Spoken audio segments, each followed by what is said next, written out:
تو بھی اس کو عقل نہیں آئی. انہوں نے کہا کوئی بات نہیں, لڑائی میں بم بم تو چلتے ہیں. ہیروشیما کی واٹ لگا دی.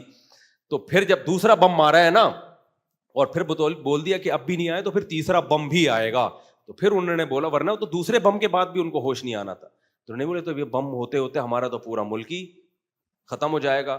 تو پھر انہوں نے یو ٹرن لیا, اور پھر ایسا یو ٹرن لیا ہے کہ ایسا یو ٹرن تو دنیا میں, وہ تو دوسری شادی کر کے جو طلاق دے دیتے ہیں نا, وہ بھی ایسا یو ٹرن نہیں لیتے. کچھ ہیں پٹے ہیں تو پھر انہوں نے بولا کہ یہ کام ہی غلط ہے, تو ایسا یو ٹرن لیا انہوں نے.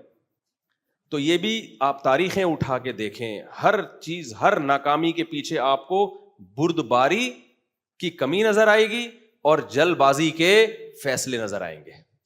ہر ہسٹری میں, ہر چیز میں آپ یہی دیکھ لو. تبھی قرآن بار بار ہمیں حکم دیتا ہے وَأَمْرُهُمْ شُورَى بَيْنَهُمْ, اہل ایمان کے کام آپس میں مشورے سے طے ہوتے ہیں. اللہ نے مشورے کا حکم کیوں دیا؟ کیونکہ مشورہ لینے کے بعد آپ کسی بھی کام میں جلد بازی کے فیصلے سے بچ جاتے ہو. آپ نے لڑکوں میں یہ جملہ بہت سنا ہوگا, ابے تیرے بھائی جب کوئی فیصلہ کرتا ہے نا, تیرے بھائی کے دماغ میں جب کوئی خیال آتا ہے, پھر میں دیکھتا نہیں ہوں تیرا ماموں کیا کہہ رہا ہے, تیرا چاچا کیا کہہ رہا ہے.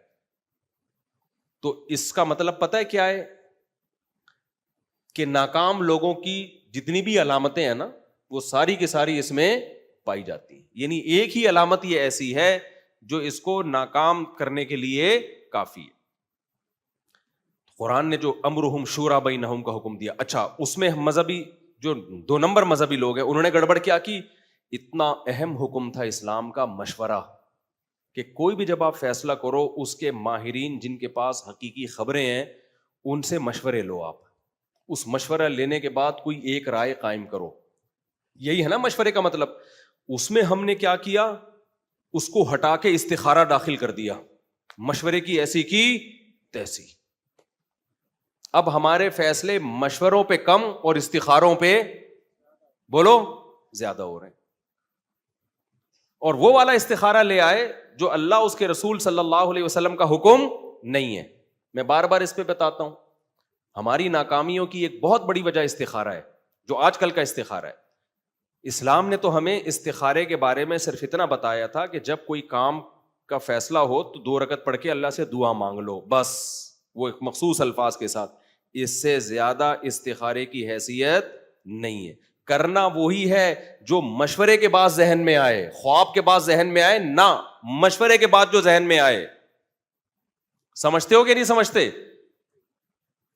دیکھو استخارہ کا حکم, جو استخارہ یہ والا استخارہ جو میں بتا رہا ہوں, اس سے زیادہ استخارہ نہیں ہے. یہ والے استخارے کا حکم حدیث میں ہے, اور استشارہ جو مشورہ ہے اس کا حکم کس میں ہے؟ قرآن میں. تو زیادہ ویلیو اسلام میں استخارے کی ہوئی یا مشورے کی ہوئی؟ بولتے کیوں نہیں مشورے کی. ایک بات. نمبر 2, قرآن کی پوری سورت کا نام اللہ نے سورہ شورا رکھ دیا. شورا مشورے کو بولتے ہیں, جبکہ کسی سورت کا نام استخارہ نہیں ہے. تو اس سے پتا چلا کہ استخارے کی ویلیو زیادہ ہے یا مشورے کی؟ مشورے کی. اللہ پروٹوکول استخارے کے بجائے کس کو زیادہ پروٹوکول دے رہے ہیں؟ مشورے کو. نمبر 3, اللہ نے کہیں بھی قرآن میں یہ نہیں کہا کہ اہل ایمان اور جنتیوں کی علامات میں سے ہے کہ ہر کام سے پہلے استخارہ کرتے ہیں وہ, بلکہ لیکن قرآن میں یہ ہے کہ جو اہل جنت ہیں, سورہ شورا میں آپ دیکھو ان کی صفات ہیں کہ وہ نماز قائم کرتے ہیں, وَأَمْرُهُمْ شُورَى بَيْنَهُمْ, اہم معاملات مشورے سے طے کرتے ہیں, وَمِمَّا رَزَقْنَاهُمْ يُنْفِقُونَ, اور جو رزق ہم نے دیا اس میں سے خرچ کرتے ہیں. اللہ نے اہل جنت کی علامات استخارہ نہیں بتائی ہیں, مشورہ بتائی ہیں. اس سے پتہ چلتا ہے کہ جلد بازی سے فیصلے کرنے والے اہل جنت میں سے نہیں ہیں, کیونکہ استشارہ جلد بازی سے روک دیتا ہے آپ کو, مشورہ کس سے روک دیتا ہے؟ جلد بازی کے فیصلوں سے روک دیتا ہے. تو اللہ کو یہ صفت اتنی پسندیدہ ہے کہ اللہ نے جنتیوں کی علامات میں سے ایک علامت بیان کی ہے کہ جنتی کام سے پہلے کیا کرتے ہیں؟ مشورہ کرتے ہیں. کتنے نمبر ہو گئے؟ 3. چوتھا نمبر, جنتیوں کی صفات اللہ جہاں بھی بیان کرتے ہیں یا جہاں بھی اللہ شریعت کے احکام کا آرڈر دیتے ہیں, اللہ نے ہمیشہ نماز اور زکوٰۃ کو ساتھ ساتھ بیان کیا ہے. نماز اور زکوٰۃ کو ہمیشہ کیا کیا ہے؟ ساتھ بیان کیا ہے. لیکن سورہ شورى میں نماز اور زکوٰۃ کے بیچ میں اللہ مشورے کا حکم لے کر آئے ہیں. اس کا مطلب اللہ نے اپنے اصولوں سے ہٹ کے یہاں پر مشورے کو ویلیو دینے کے لیے نماز اور زکوٰۃ کے بیچ میں ذکر کیا ہے. نہیں آئی میرا خیال ہے بات. یہ چوتھی علامت ہے کہ اللہ کی نظر میں مشورے کی اہمیت استخارے سے صرف زیادہ نہیں بلکہ ادھر توجہ کرو نا بھائی, بہت زیادہ ہے. پانچویں بات, اگر مشورے کے بعد آپ نے فیصلہ کیا اور نقصان ہو گیا تو قرآن کہہ رہا ہے پھر بھی مشورہ ہی کرنا ہے. غزوہ احد میں نبی صلی اللہ علیہ وسلم نے مشورہ کیا کہ مدینہ کے اندر رہ کے لڑنا ہے یا مدینہ کے باہر. اب دیکھو اصولی طور پر اندر رہ کے لڑنا زیادہ مفید تھا کیونکہ مسلمان کمزور تھے, دشمن طاقتور تھا, تو ڈیفینس. اور آگ اگر باہر آ جاتے تو ایکسپوز ہو جاتے نا, سامنے آ جاتے. لیکن مشورہ تھا تو رائے یہی بن گئی چلو باہر جا کے لڑتے ہیں. باہر لڑے, نقصان ہو گیا, شکست ہو گئی, 70 صحابہ شہید ہو گئے. اب کسی کے دل میں یہ وسوسہ آ سکتا تھا بھائی آئندہ ہم مشورے نہیں لیں گے, یا نبی کے دل میں بھی خیال آ سکتا تھا آئندہ میں ان لوگوں سے مشورے نہیں لوں گا, یہ جب مشورے دیتے ہیں دیکھو ان کی وجہ سے ایسا ہوا ہے.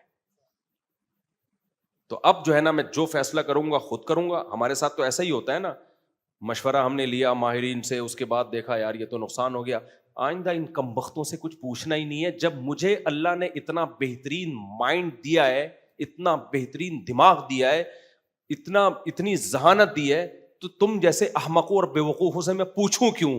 پوچھا تھا تو دیکھا نا کیا ہو گیا. آئندہ میں جو فیصلہ کروں گا اپنی اس کھوپڑی سے کروں گا. یہ ہونا چاہیے نا. ابے کیا ہو گیا بھائی؟ لیکن قرآن کہہ رہا ہے اے نبی آپ نے ان سے مشورہ لیا اور ان کے مشورے پر عمل کیا اور شکست ہو گئی, تو کیا مطلب اب ان سے مشورہ نہیں لینا؟ نا شاورہم فی الامر, آئندہ بھی کیا کرنا ہے؟ انہی سے مشورہ لینا ہے. وجہ اس کی یہ ہے کہ ہم کامیابی کے اسباب اختیار کرنے کے مکلف ہیں. اسباب پہ نتیجہ کس کے ہاتھ میں ہے؟ اللہ کے ہاتھ. یہ تھوڑی کہ اب نقصان ہو گیا تو مشورہ ہی نہیں لینا. کامیابی کا سبب ہے مشورہ, تو اس سبب پہ نتیجہ مرتب کرنا کس کا کام ہے؟ اللہ کا. بیماری کا علاج, یہ علاج سبب ہے نا بیماری دور کرنے کا. بعض دفعہ علاج کے سائڈ افیکٹ بھی ہو جاتے ہیں. اب یہ تھوڑی کہ آئندہ بیمار ہوں گے تو میں نے علاج ہی نہیں کرنا کیونکہ فلاں آدمی کو غلط ٹیکا لگ گیا تھا, دیکھو مر گیا وہ, تو میں نے ٹیکا ہی نہیں لگانا کبھی.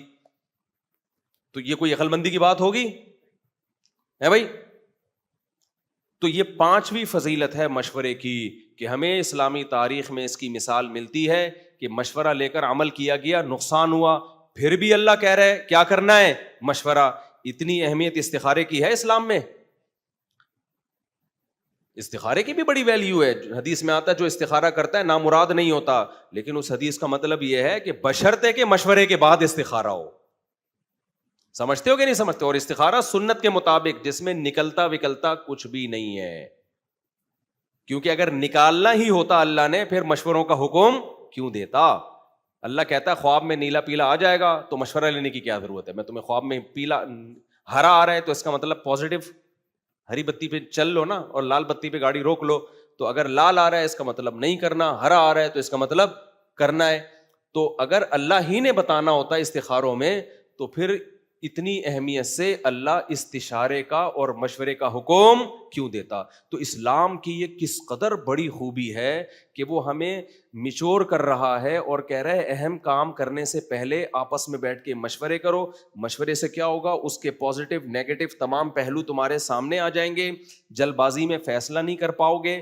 اس کے پازیٹیو بھی دیکھ, جیسے نبی صلی اللہ علیہ وسلم اگر بیت اللہ کی 4 دیواری بڑھا دیتے, ایک پازیٹیو کام ہو جاتا کہ ہمیں یہ تقریر نہ کرنی پڑتی بھائی اصل میں وہاں تک ہے یہاں تک نہیں ہے, لیکن اس کے نیگیٹو بھی تو ہوتے ہیں نا.